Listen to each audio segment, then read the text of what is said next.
So I read a book one time, a book titled Who Moved My Cheese by Dr. Spencer Johnson. It's a simple story about four characters living in a maze. Two mice named Sniff and Scurry, and two little humans, Hem and Haw. Every day, they all ventured into the maze searching for food, which was almost always cheese. It was hard work full of dead ends and wrong turns, but it was the routine, it was life as far as they could tell. But this wasn't just a story about mice and little people. For me, it became a perfect mirror to a bizarre and eye-opening situation I just so happened to find myself in as at the time I read the book. You see, on one very normal day, I started receiving random $35 deposits into my account from an unknown source. Now, this money came into my life as my very own cheese. And just like the characters in the book, my initial reaction was of pure joy. For the mice and the little humans, one day they stumbled upon Cheese Station C, a massive endless supply of cheese. They felt accomplished, overjoyed and established. They ate to their fill and thought, this is it. We finally made it. We never need to work for food ever again. For me, it wasn't a life-changing amount of money, but it was free money. I remember genuinely praying, please God, don't let this stop. It felt like a secret win, a glitch in the matrix in my favor. The key point here is the illusion of permanence. We all assumed the good times would roll on forever because they showed up so easily. And so the routine stopped.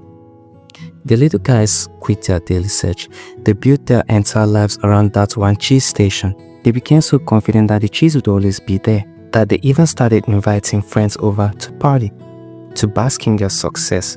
To them, the cheese wasn't just sustenance, it was their identity. They were the cheese millionaires. I fell into the same trap. I grew comfortable. I didn't throw a party. But when you have money you didn't work for, it has a way of vanishing without a trace. You don't budget it, you just spend it. I bought clothes I didn't need, ate a lot of junk food, and made plans for the next $35. And the one after that. We were all living on borrowed, or rather found prosperity. But as we all know, no condition is permanent, even the good ones. The title of the book says it all. One morning, the little people walked up to Cheese Station C to find it empty. The cheese was gone, and similarly, my $35 deposits just stopped. The confusion was universal. This must be a mistake, we thought. Maybe it's just late today. So we all waited, and waited, and waited. For hours, then days, then weeks, but nothing. This is the shock of unexpected change. The foundation we built our comfort on had just simply vanished. Now here's where the story and the most important lesson splits. Sniff and Scurry, being mice, were simple creatures. They didn't overthink it. They noticed the cheese was gone, and without drama, they put on their running shoes and scurried back into the maze to find new cheese. They accepted reality and took immediate action. But us humans, Hem, Haw and myself, we reacted differently. We felt a sense of entitlement. We grew irrationally angry. That was our cheese.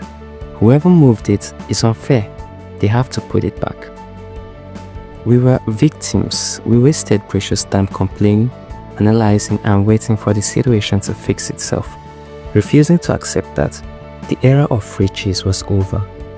We were so busy being right that we forgot to be smart. By the time Hem and Haw and I realized our mistake, it was almost too late. The little people were starving. I was broke, and worse, I was filled with regret. I couldn't even give a reasonable account to where all that free money had gone. We were back to square one, but with the added weight of our own foolishness. Meanwhile, Sniff and Scurry, who had embraced the change, eventually found new Cheese Station N, an even bigger, better supply of cheese, and this time they knew to stay vigilant, to enjoy it but never become entirely dependent on it. So what's the lesson in this experience for all of us? Well, our first lesson is that the cheese will always move. Your job, your income stream, a relationship, your health, a social media algorithm, nothing is guaranteed forever. Change is the only constant. Our second lesson says that we should make sure not to confuse luck with a strategy. A windfall is a blessing, but building a life around it is a trap. My $35 and their chase station C were luck, not a sustainable plan. Lesson number 3, you should endeavor to embrace your inner mouse. When change happens, don't be a Hem who denies it or a Haw who delays it. Be a Sniff who sniffs out the changes and a Scurry who takes action immediately. Lesson 4, the maze is life. The maze isn't a prison, it's the world of opportunities. Staying in the empty chase station is choosing stagnation. Venturing back into the maze is choosing growth. Now, what's the cheese in your life that you might be taking for granted? Let me know in the comments. And hopefully, you're not already stuck waiting in an empty cheese station like I was.